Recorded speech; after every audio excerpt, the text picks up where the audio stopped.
Hermano, quiero agradecerle esta invitación y el haber podido disfrutar. Por eso el apóstol Pablo dice, aprovechen bien el tiempo porque los días son malos. Y es bueno esto, poder en los tiempos lindos congregarnos y bueno, ahora tenemos que hacer una espera. Que Dios esté fortaleciendo a la iglesia y a cada uno de ustedes, hermanos, a quien lo llevo en el corazón y tengo gratos recuerdos, tanto en campamento como en la iglesia. Un abrazo especial para cada uno de mis hermanos. Quiero hablar de un tema que se toca poco en las iglesias y es la humildad. El diccionario dice la definición: virtud que consiste en estar libre de orgullo. Saben que esto comenzó allá arriba en el cielo, no sé el tiempo, pero es hace muchísimos siglos, y un querubín protector quiso ocupar el lugar de Dios. Leemos en el Antiguo Testamento que decía, subiré, me sentaré, seré semejante al Altísimo, y desde ese lugar cayó. Es el que hoy se llama Satanás, el diablo, y con él millones de ángeles que le siguieron. Fue un periodo de prueba, y quedaron los ángeles buenos y los ángeles caídos. Y saben, hermano, que el orgullo es el primero en aparecer en las Escrituras y es el último que va a desaparecer. Por eso, hace muchos años, David escribió en el Salmo 12, versículo 1, salva, oh Jehová, porque han desaparecido los fieles de entre los hijos de los hombres, se han acabado los piadosos. Y es verdad, la gente de hoy se pelea por el primer lugar, buscan el aplauso de la gente, quieren aparecer en los diarios y el orgullo nunca va a desaparecer. Por eso voy a tomar 3 personajes en este mensaje que nos hablan de personas que vivieron y practicaron la humildad. El primero de ellos es la humildad de David. Y esto lo encuentro en 1 Samuel capítulo 24. Voy a leer un solo versículo cuando David se dirige al rey Saúl y le dice, ¿tras quién ha salido el rey de Israel? ¿A quién persigues? ¿A un perro muerto? ¿A una pulga? Noten ustedes que David era el número 8 de los hijos de Isaí, el último. Cuando Samuel va a ungir como rey a uno de los hijos, Dios no le dice a quién, Samuel, un hombre de Dios, se confunde y creen que por la apariencia, el primero que aparece es Eliab, dice aquí el ungido de Jehová, y Dios le dice no te guíes por su apariencia. Y pasaron los 7 hijos que estaban ahí y ninguno de esos había elegido Dios. Dios había mirado a un muchachito llamado David que estaba tal vez tocando el arpa, mirando al cielo, en las estrellas, ni el padre lo tenía en cuenta, y dice Dios, háganlo llamar a ese, lo hace llamar Samuel, y dice Dios, ese es a quien yo escogí, un muchacho humilde. Cuando unge como rey, él podía haber dicho, ¿qué les parece, hermano? Ahora yo soy el rey y ustedes me van a respetar. No, hermano. Siguió siendo el mismo a pesar de que Dios lo puso por sobre todo Israel. Pero ahí reinaba Saúl, o sea que había 2 reyes, uno que reinaba y el otro que lo iba a suceder.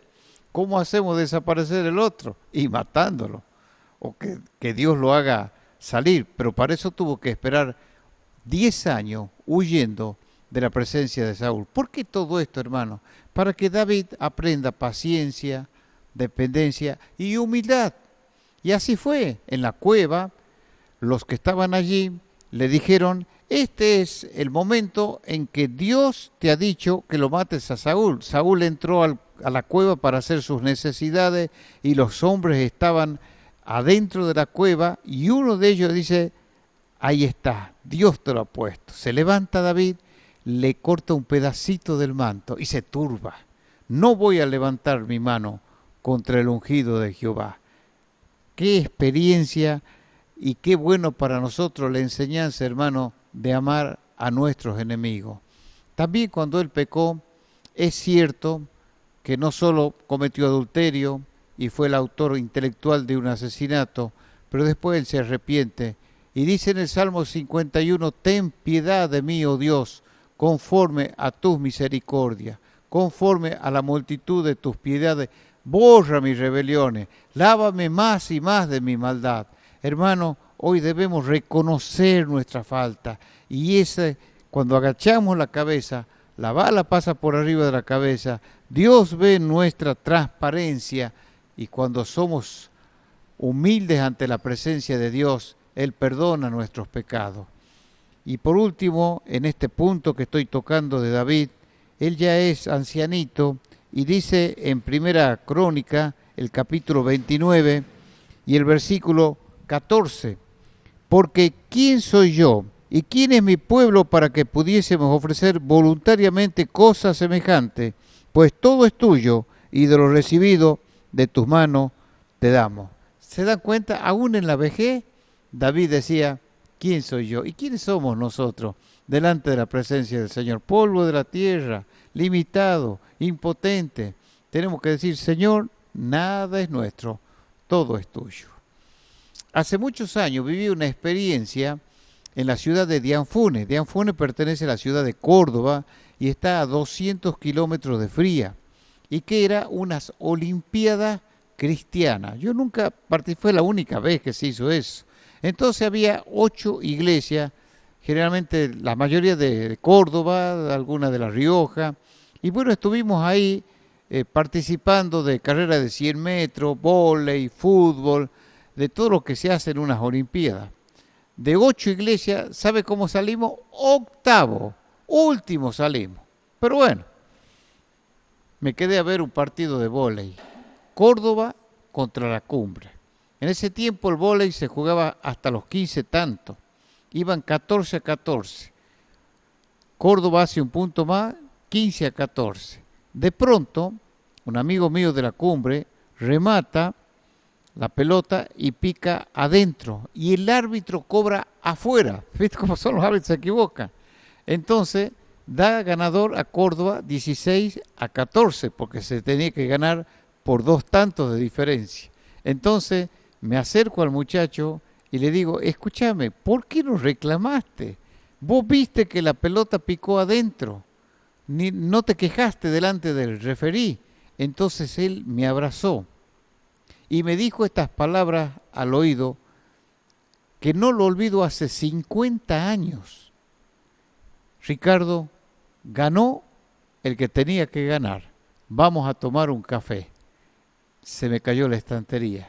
Yo pensaba ver un muchacho que iba a reaccionar, que iba a gritar como hace la gente del mundo, que fue penal, que fue...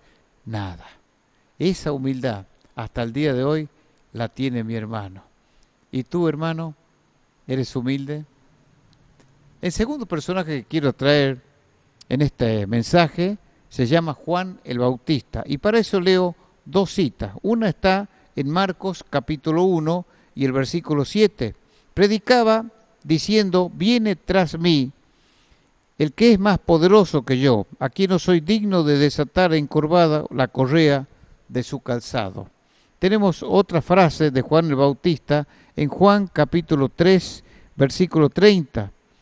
Es necesario que él crezca, pero que yo mengüe. Hay 3 escuelas que quiero mencionar respecto a este personaje. Primero está la escuela de los padres. Zacarías y Elizabeth fueron los padres de Juan el Bautista. Lo tuvieron en la vejez. Dios hizo un milagro porque Elizabeth era estéril y aún siendo ya una mujer grande, Dios produjo el milagro y nació Juan el Bautista. Yo quiero decirte a vos, papá y mamá, este es el tiempo de cuidar a nuestros hijos. Escucha esta frase: vivimos una generación de hijos huérfanos con padres vivos. La vuelvo a repetir, vivimos una generación de hijos huérfanos con padres vivos. ¿Sabes dónde está tu hijo? ¿Con quién se junta tu hijo? ¿A dónde va tu hija? Esa compañera, ¿qué tal es? Tienes que estar con ellos, especialmente los primeros años. Todos los profesionales dicen que son lo más importante porque es donde se forma la personalidad. Con razón decía Aristóteles, dadme un hijo hasta los 7 años y después vas a ver que sale derechito. Y tú y yo debemos amar a nuestros hijos. Aún con el papá que se ha ido de la casa, tenemos que encargarnos de nuestros niños. La segunda escuela es la escuela del voto nazareo, que está en Números capítulo 6. La mamá iba tomado de la mano con Juan el Bautista y le dice Juan el Bautista, mamá, ¿puedo comer uva? No, hijo, no puedes comer uva ni tomar vino. ¿Por qué? Porque hemos hecho un pacto con Dios. Ah, mamá, hay una paloma muerta, no puedes tocar un cuerpo muerto. ¿Por qué, mamá? Porque es un voto que hemos hecho a Jehová.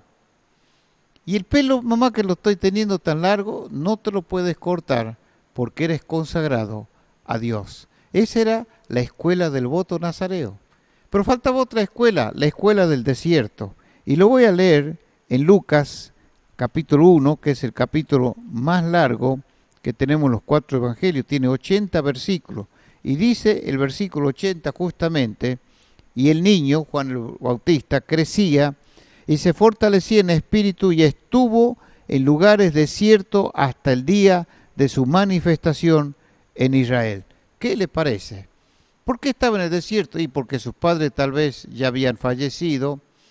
Comía langosta no la que conocemos nosotros, grande, se le cortaba las patas, la cabeza, se la asaba al fuego.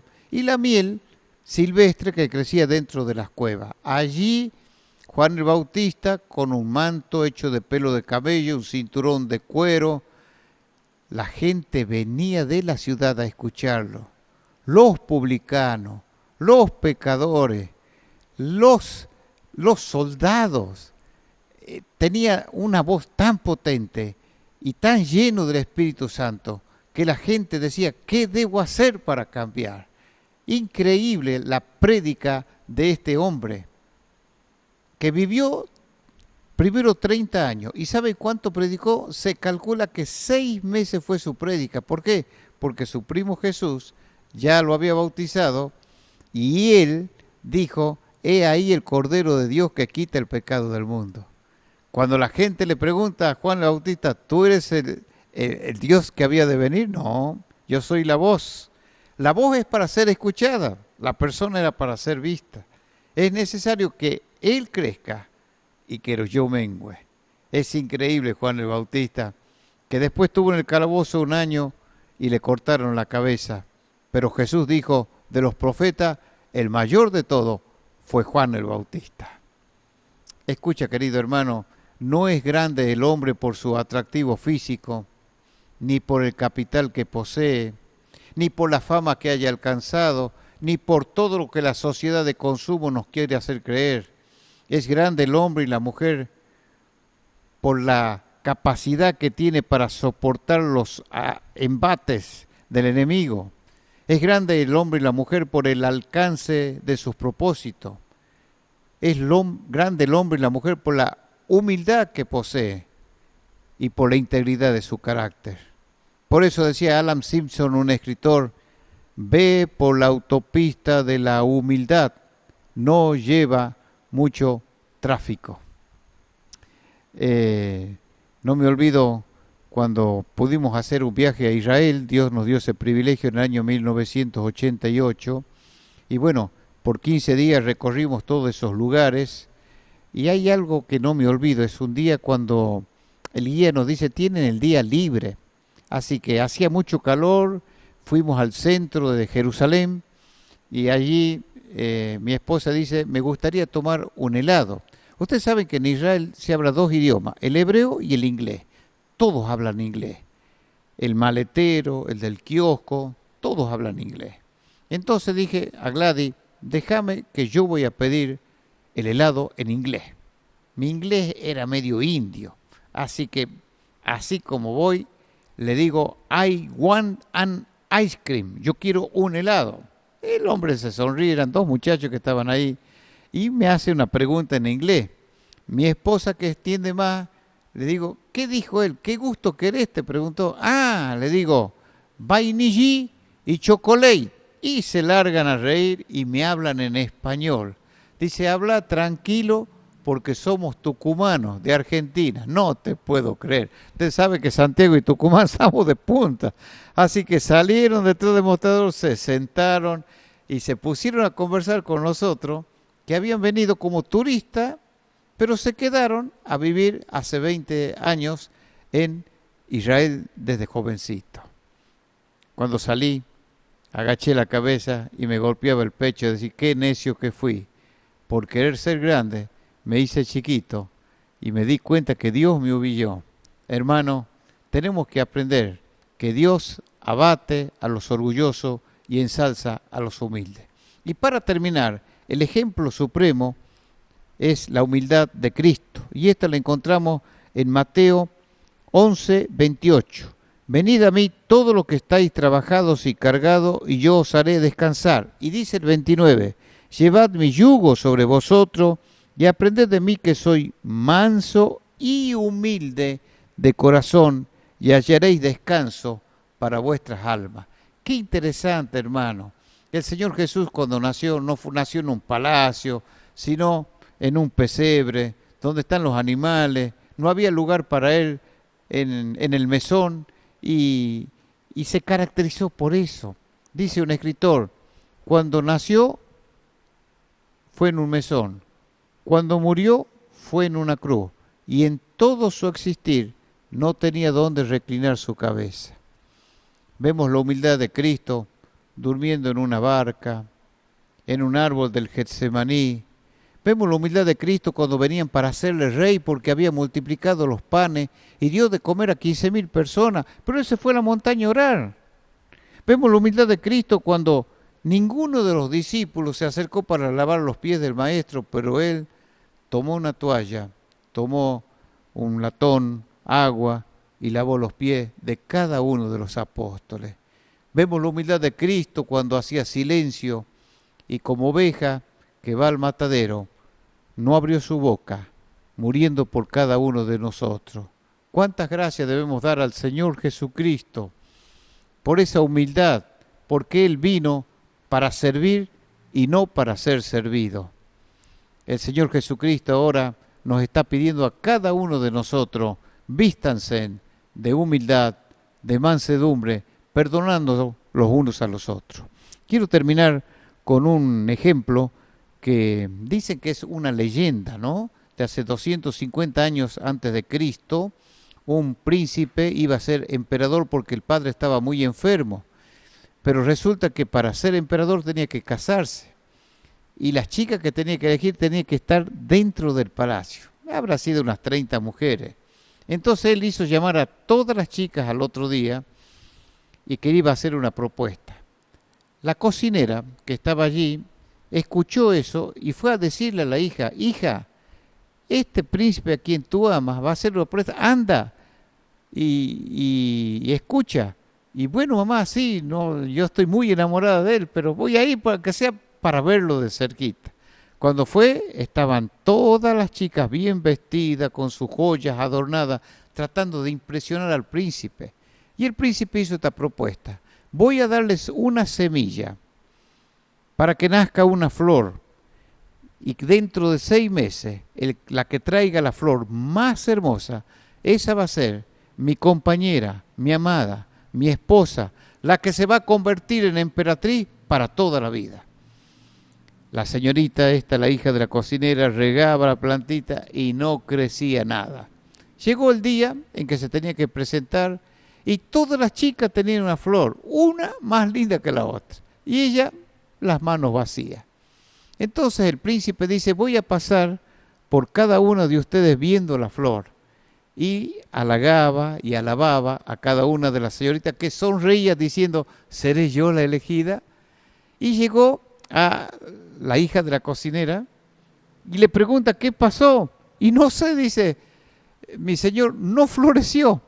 Entonces siguió recorriendo el príncipe, se paró y dijo, ya tengo elegida a mi futura esposa. Y todos quedaron esperando la noticia y señaló a la joven que no tenía flor. Ella va a ser mi futura esposa. ¿Cómo puede ser? Todos tenemos flor en la mano. Es que ella fue honesta. La semilla que yo les di era infértil, no podía producir ninguna flor. Todas ustedes fueron y compraron una flor y la trajeron, pero ella fue sincera, transparente y humilde. Y yo quiero que me amen, no por lo que tengo, ni por fama, ni por dinero, sino por lo que soy. Ella va a ser mi futura esposa y la futura emperatriz. Hermanos, que esto nos sirva de lección para cada uno de nosotros, porque el apóstol Pedro dice: humillaos pues bajo la poderosa mano de Dios, para que Él os exalte cuando fuere el tiempo, echando toda vuestra ansiedad sobre Él, porque Él tiene cuidado de vosotros.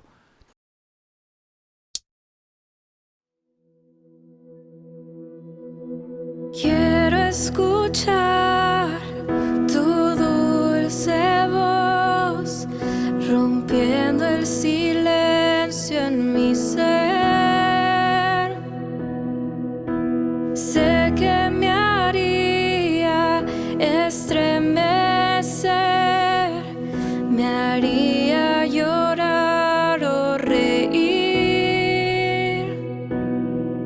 y caería rendido ante ti, y no podría estar ante ti escuchándote hablar sin llorar como un niño, y pasaría el tiempo así sin querer nada más que escucharte hablar. Como el ciervo hoy busca por las aguas, así clama mi alma por ti, Señor. Día y noche yo tengo sed de ti, y solo a ti buscaré.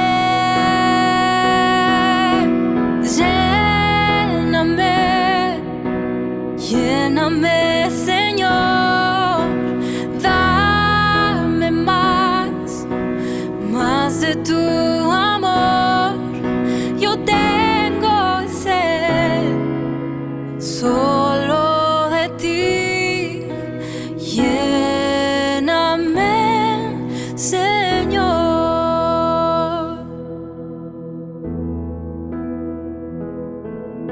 Cerca de ti yo quiero estar,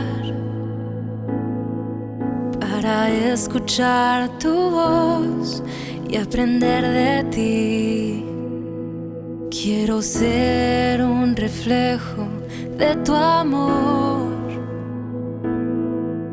Yo quiero vivir